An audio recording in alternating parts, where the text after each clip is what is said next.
Disagreements between neighbors, they are not uncommon, but when homeowners trying to carve out a family-friendly quality of life clash with a busy commercial tow truck yard for wrecked cars, the disputes can get heated. Investigative reporter Mike Pearlstein found that exact friction in the heart of Mid-City, so intense that it's reached the corridors of City Hall. And in one startling twist, the city itself is not only part of the problem, it may be violating its own laws. Here's Mike's exclusive story. What's odd about this street in Mid-City?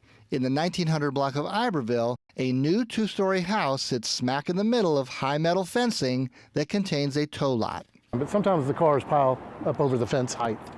They stack them on top of each other. The tow yard is owned by Mid-City Towing, an extension of Mid-City Auto Repair on the other side of the block fronting Canal Street. While the repair shop sits on a lot zoned for commercial use, city records show the Iberville half of the block is zoned residential. A 10-foot to 15-foot tall fence that's obviously not for a residential area.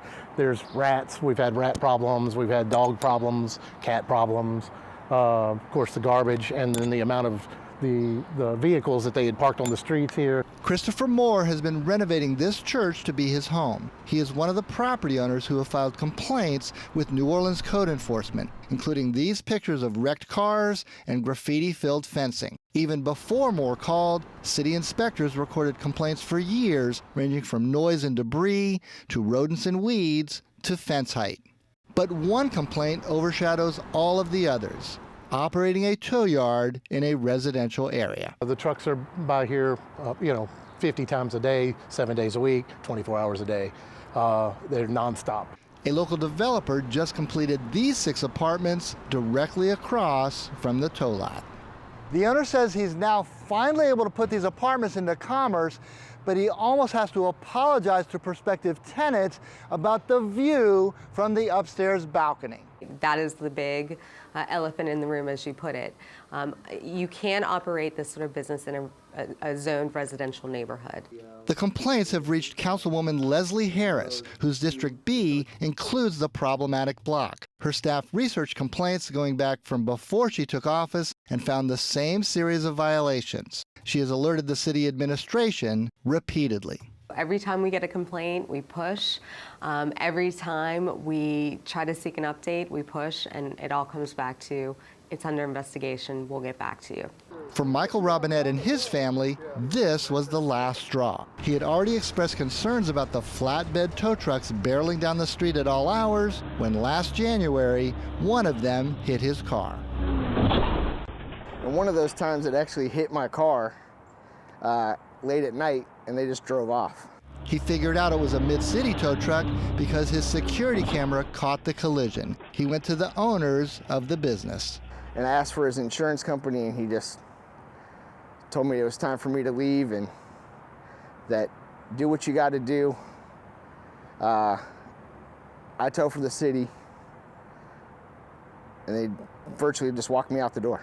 Robinette just filed this lawsuit against Mid-City Automotive, asking for the $9,000 he claims he spent on repairs. But what about the owner saying he tows for the city? But I did know that the city had a contract with Mid-City Towing.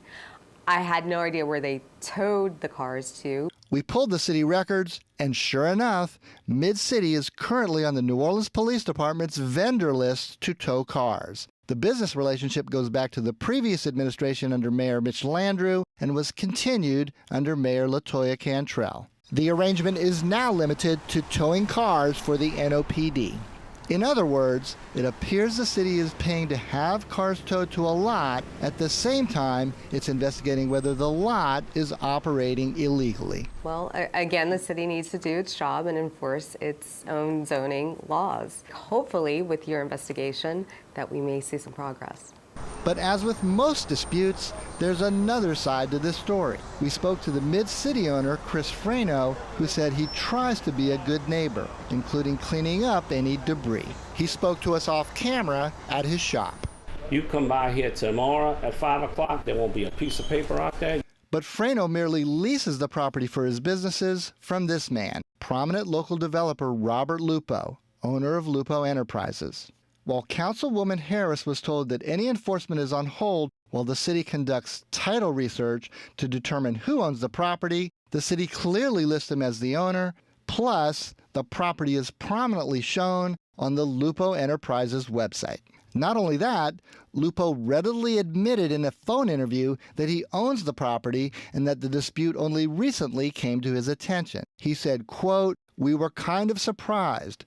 We're doing research now, and whatever the right thing is, that's what we're going to do." As for Mid-City Towing, Freno says he'll go along with whatever the city rules. If it stays residential, they won't just move off the lot. The city has not set a date to hear the pending code violation complaints. But for now, the 1900 block of Iberville stands as an exception to the poet Robert Frost's famous line, "Good fences make good neighbors."